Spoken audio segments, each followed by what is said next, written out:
Hello and welcome to the Coaching Crowd podcast with me, Zoe Hawkins, and my friend and co-host Jo Wheatley. Hi, everybody. Today we've got a really interesting thing to discuss, which is the question that came up in a group supervision I was facilitating recently. And the question is, how do I know if my coaching is valuable? So we're going to explore that today. As you know, we never script these conversations. So you are hearing the conversation fresh as we explore that between us. It's such a great inquiry, isn't it? How do I know if my coaching is valuable? Because I think that thought has gone through every coach's mind as they've been coaching clients. And I mean, the obvious one that comes to my mind is to ask your client. You know, I think when you are looking at your client and you're calibrating, is this valuable? Is this not? Is my coachee getting any insight? Are we going down the right path? Have I gone off somewhere here? Then you ask your client, can we just pause a moment? Is this valuable? Or what's valuable about this exploration for you? What are you taking away so far? So I think sometimes we can be guilty as coaches of trying to do all of the work and trying to work out all of these things when actually your client is there. They are the most resourceful person in the room. And so therefore we can hand those inquiries over to our clients and hear what they have to say about it. I think the exploration starts right from the chemistry conversation and inquiring with the client around what value do you need to get from the coaching? How will you know that you have received that value? So if this is a doubt that you have in your mind, I think there's a question around, does this inquiry come up in relation to coaching one particular client? Or does it come up for you regularly when you're coaching all clients in all conversations? Is it an inquiry that comes up in all relationships in your life? So not only with your coaching clients, because the answer to that question may lead you down different pathways. So if it is only coming up in relation to coaching a particular client, then you might want to explore the dynamic in that relationship between you and your client. If it's about your coaching, you might want to explore some of your beliefs about your identity as a coach, your role as a coach. And if it is broader than that, then you might want to do some work separately with a coach on those things. And when we look at the question, how do I know if my coaching is valuable? I think we can kind of pull that question, the words in the question apart. So we could, as a supervisor, I can ask questions like, what does it mean to know? What does that even mean, that we know something? Is it for you as a coach, is that something you experience physiologically? It's like an anchor to you of like, yes, I know, I believe in this, I'm centered around it. Or is it a different thing for you? What does value mean to you? And what does value mean to your client? And what does that mean for the way that the two of you work together? And is this about you feeling it's a valuable use of your time that you are doing that? Or is it for the client's experience of it? And we know that there may be value that the client experiences in the session. And lots of clients will actually almost collect and see the evidence of the value of the coaching in between sessions. And for some clients, the full value is not really experienced, until 6 months, 12 months, 2 years, 3 years down the line. And so how will you measure or even value that value, if we want to take it that way? How much value is enough value? And how much is enough value for you as the coach, and how much is enough value for the client? Those two things might be misaligned. And as you said, I do see a lot of coaches hunting value that is already there, that is perhaps unseen or misunderstood. Sometimes the smallest steps that clients take for them are giant leaps. And I think the more we coach and the more experience we have of seeing transformations within clients, the greater our expectations become. So if we've worked with clients in a very deep way and helping them to recognize beliefs that are no longer serving them and kind of moving well beyond, old scripts that they've carried. And then you work with a client whose first step is, I don't know, to say no. You can start to think, oh, that's great that they took that step, but they could be all the way over here. And that client perhaps isn't ready to be all the way down that road because they're still up this end. And it's really important as practitioners that we learn to keep pace with our clients.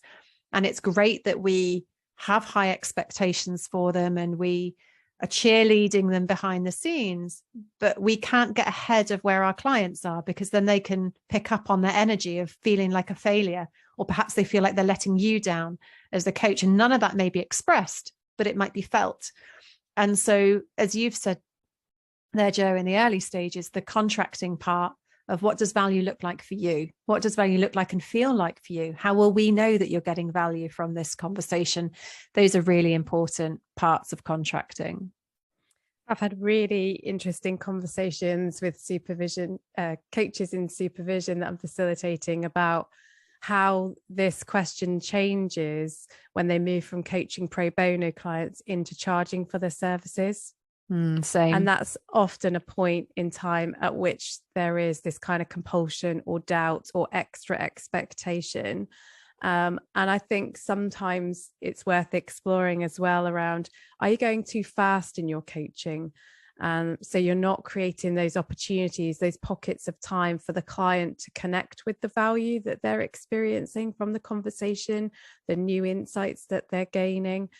Is it a case that the session is being too driven by you as the coach rather than it being co-created?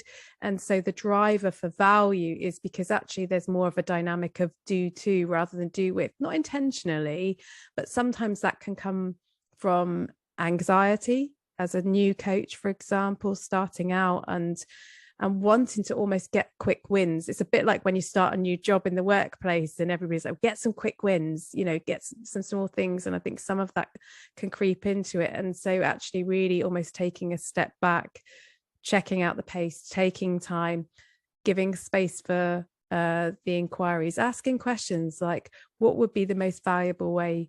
What would be the most valuable thing for us to do next in this session today, and asking it in a gentle pace. And I know we've talked or mentioned several times in previous podcasts about ego.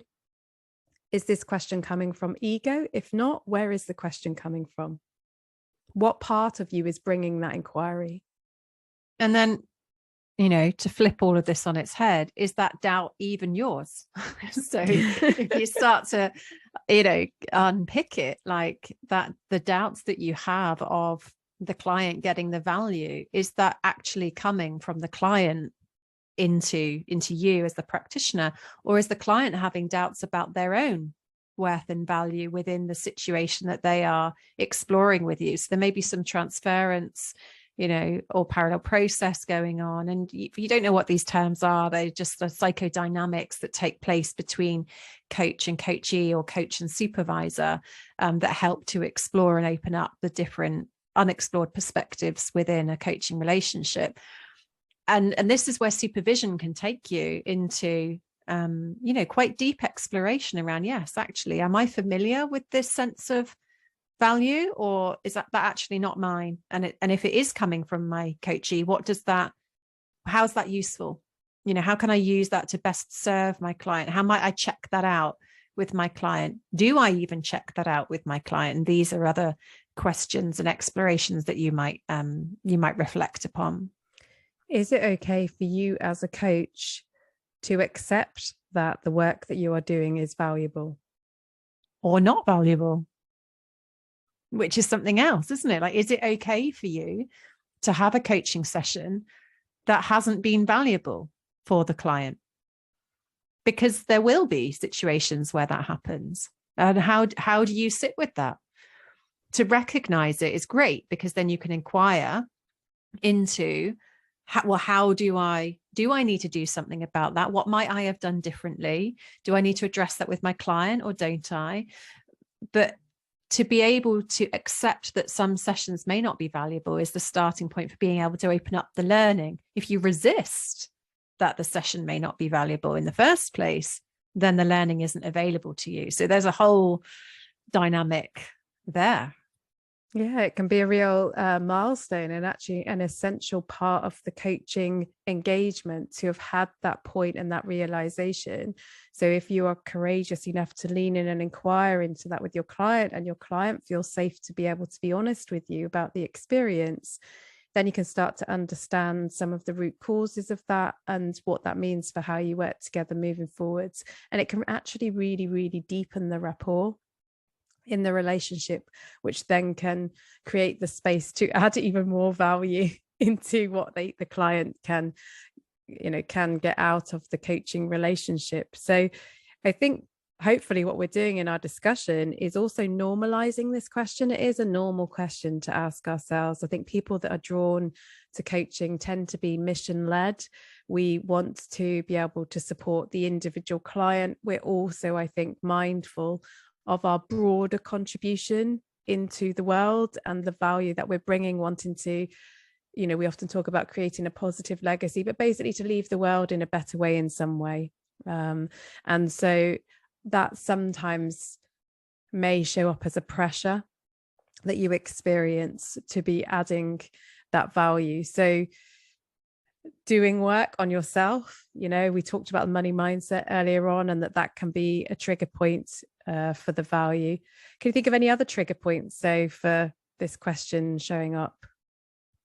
Probably when you work with clients that feel more challenging than other clients. So I would experience that as you work with a certain type of client and the coaching's going really well, and then you come across a client and it doesn't go in the same way as you have expected the previous clients to go to.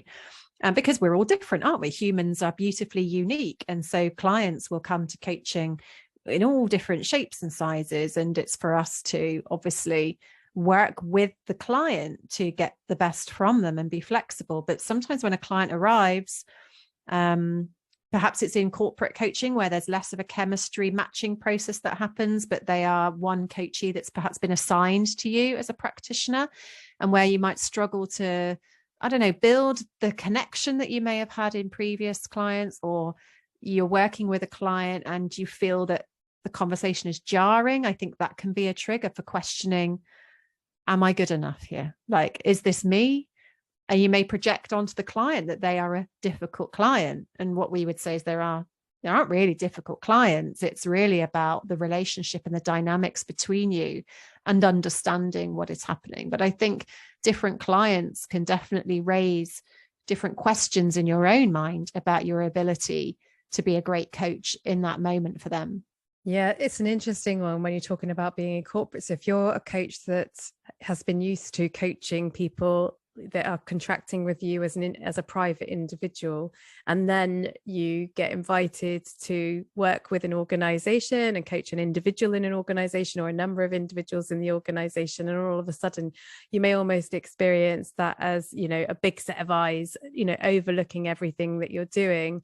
And then you can start to get confused with, am I working here with my client's agenda, or is it the organization's agenda? So those questions again in the early days around how will the return on investment in the coaching be evaluated? And I think when you go through the ICF accreditation process, when you need to submit recordings for that, actually the feedback is that the client is responsible for the outcome. So even if in that conversation the client hasn't made a huge shift, that doesn't mean that the coaching hasn't been valuable, that you haven't demonstrated those core coaching competencies.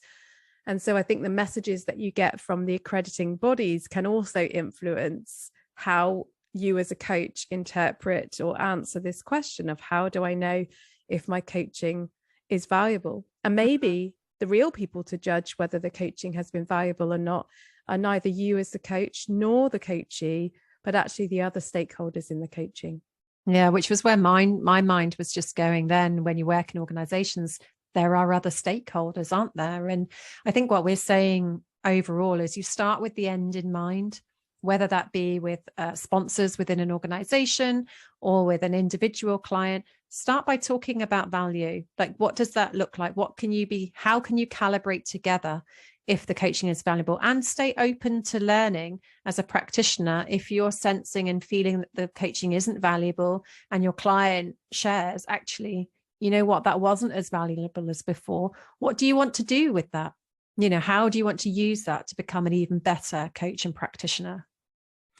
So I've really enjoyed this discussion. I hope those of you listening, you can decide for yourself how valuable the conversation is to you in the moment, in the coaching you're doing, and broader than that.